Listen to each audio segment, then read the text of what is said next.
இன்றைக்கு பிப்ரவரி மாதம் 2ஆம் தேதி ஞாயிற்றுக்கிழமை. ஆண்டவரை காணிக்கையாக அர்ப்பணித்தல். இன்று தேவன் நமக்கு தரும் ஜீவ நீர் ஊற்றான இறை வார்த்தைகள் புனித லூக்கா எழுதிய நற்செய்தி இயல் 2 இறை வார்த்தைகள் 22 40 முடிய.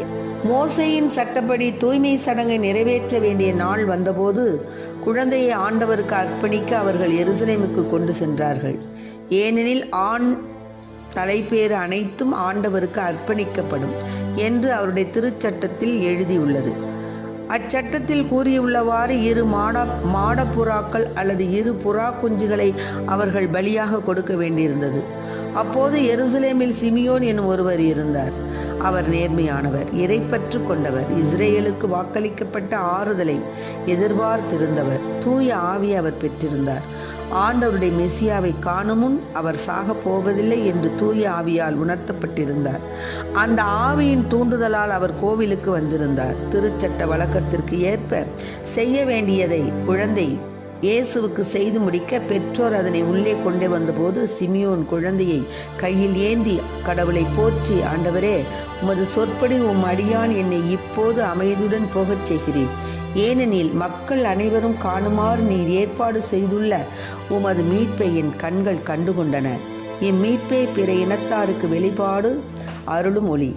இதுவே உம் மக்களாகிய இஸ்ரேலுக்கு பெருமை என்றார். குழந்தையை குறித்து கூறியவை பற்றி அதன் தாயும் தந்தையும் வியப்புற்றனர். சிமியோன் அவர்களுக்கு ஆசி கூறி அதன் தாயாகிய மரியாவை நோக்கி, இதோ இக்குழந்தை இஸ்ரேல் மக்களுள் பலரின் வீழ்ச்சிக்கும் எழுச்சிக்கும் காரணமாக இருக்கும், எதிர்க்கப்படும் அடையாளமாகவும் இருக்கும். இவ்வாறு பலருடைய மறைவான எண்ணங்கள் வெளிப்படும். உமது உள்ளத்தையும் ஒரு வாள் ஊடுருவி பாயும் என்றார்.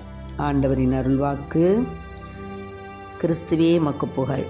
கருவிலே தாயின் கருவிலே உருவான நாள் முதலாய் கண்மணி போல் காத்து வந்தீரே. என்ன தவம் செய்தேனே தெரியலையே, என்னில் இவ்வளவாய் அன்பு வைத்தீரே. கருவிலே தாயின் கருவிலே உருவான் நாள் முதலாய் கண்மணி போல் காத்து வந்தீரே. என்ன தவம் செய்தேனோ தெரியலையே, என்னில் இவ்வளவாய் அன்பு வைத்தீரே. ஆராதிப்பேன் நான், ஆராதிப்பேன் நான், ஆயுள் நாளெல்லாம் ஆராதிப்பேன் நான், ஆராதிப்பேன் நான், ஆராதிப்பேன் நான், என் ஆயுள் நாளெல்லாம் ஆராதிப்பேன் நான். இன்று தேவன் நமக்கு தரும் ஜீவ நீர் ஊற்றான நிறை வார்த்தைகள் என்னன்னு கேட்டிங்கன்னா, இன்று தேவன் ஆண்டவரை காணிக்கையாக அர்ப்பணிக்கப்பட்ட நாள். அன்னை மரியாள் தன் கணவர் சூசையப்பருடன் கோவிலுக்கு வந்து அந்த கால சட்டத்தின்படி புறா குஞ்சுகளை 2 மாட புறாக்களை எடுத்துக்கொண்டு வந்து ஆண்டவருக்கு காணிக்கை செலுத்த வர்றாங்க. அப்போ சிமியோன்கிறவர் மிகப்பெரிய ஒரு தூய ஆவியானவரால் ஆட்கொள்ளப்பட்டவர், உணர்த்தப்பட்டிருந்தவர். ஆண்டவருடைய மெசியாவை காணும் முன்னாட நம்ம சாக போவதில்லை என்று தூய ஆவியால் உணர்த்தப்பட்டிருந்தார். ஆக அவர் ஆவியின் தூண்டுதலாக அவரும் கோயிலுக்கு வர்றாரு. வந்து அந்த குழந்தையை வாங்கி என்ன சொல்கிறாருன்னா, உன் மக்களாகிய இஸ்ரேலுக்கு பெருமை, மக்கள் அனைவரும் காணுமாறு நீ ஏற்பாடு செய்துள்ள உமது மீட்பை என் கண்கள் கண்டுகொண்டன. இம்மீட்பை பிற இனத்தாருக்கு வெளிப்பாடு அருளும் ஒளி. இதுவே உன் மக்களாகிய இஸ்ரேலுக்கு பெருமை அப்படின்னு சொல்லி குழந்தையை குறித்து கூறுறார். சிமியோன் ஆசி கூறி மரியாவை நோக்கி, இந்த குழந்தை இஸ்ரேல் மக்களுள் பலரின் வீழ்ச்சிக்கும் எழுச்சிக்கும் காரணமாக இருக்கும், எதிர்க்கப்படும் அடையாளமாகவும் இருக்கும்.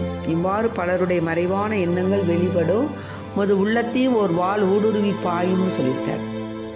ஆக தேவனே காணிக்கையாக ஒப்பு கொடுத்த அந்த நாளில், ஏசப்பா தேவதாய் மூலமாக காணிக்கையாக ஒப்பு கொடுக்கப்பட்டார்.